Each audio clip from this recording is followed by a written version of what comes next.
Hey everybody, this is Rob from TheBazFilms. So recently I bought myself an Xbox One, and I was looking through the launch day titles because, I wanted to play what came out when the thing came out, and none of them really struck my eye except for this one. A lot of them weren't great, and this one I've played other ones in the series, and I thought Dead Rising 3 was the number one way to go. So I decided to play through the game, and then decided to give it a little review. This is something I'm going to be doing a little more often, and just TheBazFilms review stuff. So, without further ado, let's get started with Dead Rising 3 review. Dead Rising 3 is good for one main reason. It's really fun. Games such as The Last of Us or The Walking Dead are very serious, but Dead Rising 3 is the opposite. It is a lighthearted, fun romp that knows that not every gamer wants to sit around and cry during the apocalypse. It understands that some people want to make fun weapons and kill zombies with them. It uses the term zombie as part of the reason I like it so much. It doesn't call the zombies walkers or infected. No, and it says zombies, and for that it has balls. It should be noted, however, if you're in Dead Rising 3 for the story, you may want to look elsewhere. Dead Rising 3 takes place after the outbreaks of Frank and Chuck from the previous games, this time in a city called Los Perdidos. Your character is Nick Ramos, an auto mechanic stuck in the outbreak. He seems to be less of a bastard than Frank and Chuck, but also seems to be more dumb.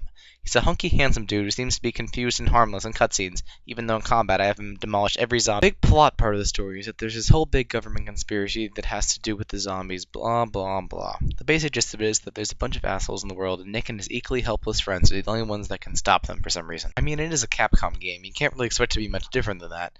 It's the same with their other main series, Resident Evil. The main character is a hunky idiot who has to fight everyone else who's always evil.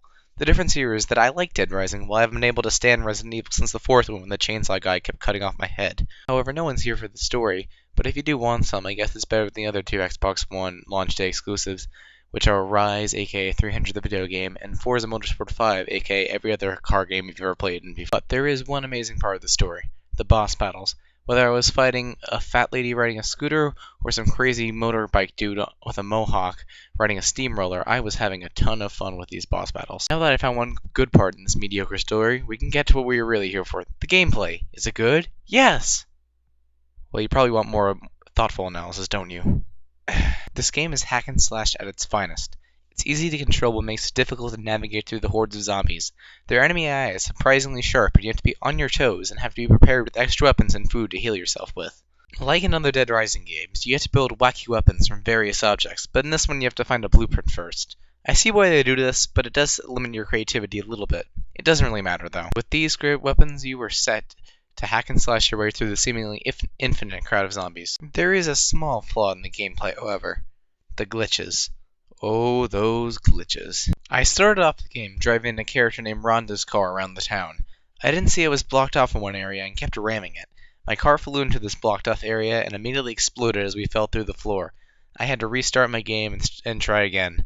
Remember, this was about 15 minutes into the game. These glitches are infrequent and don't happen that often, but still happen more than other games, which is not that good.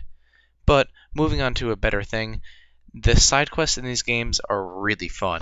I enjoyed doing them all, and if I didn't have to make this review quickly, I would have done all of them. They give you PP, which is a good way to get upgrades, which you will need to do well in the game. Getting this PP is not a hassle though, because like I said, the side quests are really fun. But alas, with all sequels, I must compare it to its predecessors. Is it better? Yes and no. Now you must realize, when Dead Rising came out, the last Capcom game I enjoyed was Resident Evil 4. So I loved Dead Rising when it came out. I love Dead Rising 2 even more, but I find myself not enjoying Dead Rising 3 as much as I did Dead Rising 2. It should be noted, however, that I recently played the first Dead Rising again and did not like it as much as I had remembered. And I do quite like Dead Rising 3 a lot, so it is better than Dead Rising 1, but just not Dead Rising 2. You see, the reason why Dead Rising 2 was good is because it did what a good sequel should do and improved upon the first one's flaws. It covered with stupid time constraints, made it more fun, less formulaic, and more lighthearted.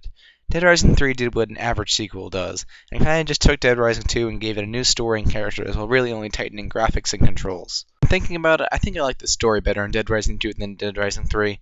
It was more wacky and took itself less seriously. Also, I think I like Chuck a little more than I like Nick. To me, Dead Rising 3 is just more Dead Rising, which is fine with me, but may not be fine with everyone. And it's with this that I get to what I'm really think of the game. Dead Rising 3 is good if you're a fan of the series. If not, you may still enjoy it, but there's no way to really be sure. It's really only more of Dead Rising 2, which is a good game, but not everybody loved it.